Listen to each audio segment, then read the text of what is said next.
far right. Bro, this across the cultural zeitgeist is funny as D-Boy's gaslighting Tim Pool, gaslighting his audience because you venting in your own Discord is funny. Yeah, I mean, hey, thank you for the content though. It is pretty funny. Yeah, we'll watch the Tim Pool having a meltdown in a second about like how he's shocked that his audience is like becoming mass shooters. Here is Tim Pool having a hard time with his own audience, with his own guests, I guess. Anything else? No, this is sort of verbal diarrhea. Might do if they get in charge of the government while they're from my lefty friends. What? You know, is like I think it's only fair that I don't take the heat for what you said, Jesse, and I'm not trying to be a dick, but I'm getting people attacking my character now for having had to take the show down because you made 2 allusions to killing people. So I'm not trying to be a dick right now, but like I've got 500 messages of like, what the are you doing? Why are you taking the show down? Are you with us? You're trying to make money. So I thought YouTube took the show down. No, I had to take the show down. Okay. I had to take the show down because you made 2 allusions within like the span of a couple minutes to murdering people. Okay. After I explicitly stated in the pre-show, do not make allusions to violence. Then went on to explain, Coward. we keep having people come here and saying they want people killed or people should kill people or they can be killed. Or What do you mean? Wait, he's telling you in the pre-show, hey man, don't exercise your free speech. Don't exercise your right to free speech. That's crazy, man. The thing is, if you diversify, you'll take a viewership hit, but you just need to ride the storm and hope new content takes hold. Your TikToks help agree. What is this? Did you see Tim Pool getting owned by Lauren Southern, who's weirdly not wrong here? Crowder says he has to pay $25K in child support that his ex-wife uses to pay lawyers to go after him. He has to fund his own destruction. Yes, he launched extraordinarily litigious lawsuits against her and her family that she cannot afford because she quit her job to be a stay-at-home mom. He also then went for full custody of the kids, but thankfully she was awarded some funds to prevent herself from becoming homeless and having her children taken. If you understood how much he's spending on lawyers, you'd know she's spending every cent of that defending herself. Should stay-at-home wives be able to have their children taken from them and left homeless if their husband is extremely wealthy? Or should they be given a sliver of the money their husband is spending on lawyers to defend themselves? That's awesome. I cannot believe that this white nationalist freak is on the right side of this conversation. I guess she remembered that, you know, although she is a white nationalist, she's a white nationalist woman and absolutely cumstered Tim Pool here. Jesus Christ. Let him fight, I say. I loved watching right-wingers fight each other. Speaking of right-wingers fighting each other, let's move on from this subject matter to two right-wingers going at it. Let's take a look. Was she fired or did she leave of her own volition? I'm not going to speak to this topic, Piers. At all? At all. You can't give me any insight into why she departed? No hints, no nothing. I'm not going to speak to this. Can I ask why? I mean, you can ask. No, I'm not. You can ask why you don't want to say anything. Again, you can ask. I'm only curious because I know what a staunch defender of free speech you are, and it would surprise me if it had been someone's opinions that would make you want to part company with them. However contentious. I mean, suffice it to say, the only thing I will say is what I've said all along with regard to Candace or with regard to any of our other hosts. I am not in hiring and firing position with the Daily Wire. I'm a co-founder of the Daily Wire. I'm a co-owner of the Daily Wire. I'm not actually in management. Jeremy Boring and Caleb Robinson are in management positions with regard to Candace. I think there's nothing funnier. There's nothing funnier than hiring an anti-Semite and then firing them because they were not only anti-Semitic, but also pro-Palestine. It is pretty funny.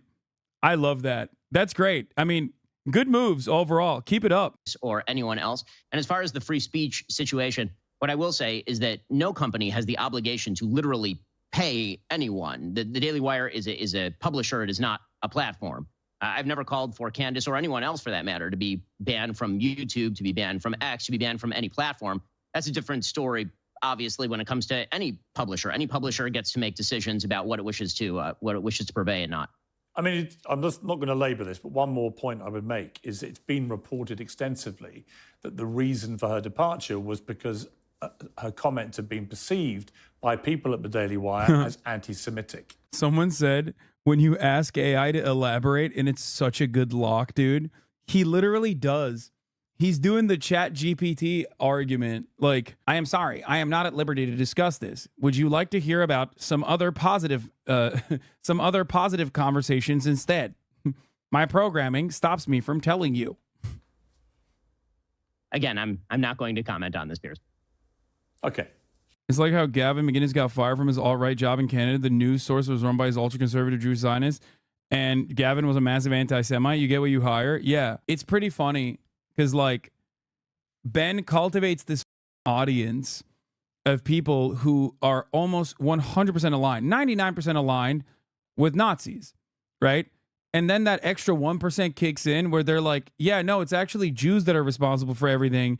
And also Israel is like doing everything secretly. Then he goes, oh, dude, what the and it's like, bro, what do you think?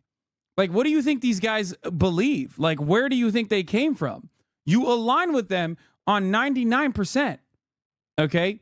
That's your audience. That literally is your audience. Your allies hate you because you are Jewish. Okay? They are anti-Semitic. He didn't plan on that part? No. He just grew comfortable thinking that, like, you know what it is? He grew comfortable thinking that it wouldn't actually hurt him, which is funny because that's why he left Breitbart. Ben Shapiro used to write at Breitbart while Breitbart had a tab specifically dedicated to black crime, as in crime that black people were committing specifically. He didn't have an issue with that, but he did have an issue with the anti-Semitism coming from Milo Yiannopoulos. Okay? And you would think that that would have caused him to reconsider some things and be like, why are there so many anti-Semites in my anti-Semitic audience? But no, he didn't consider that at all. That's why they hired Candace Owens. They hired Candace Owens after she had famously said Hitler simply wanted to make Germany great.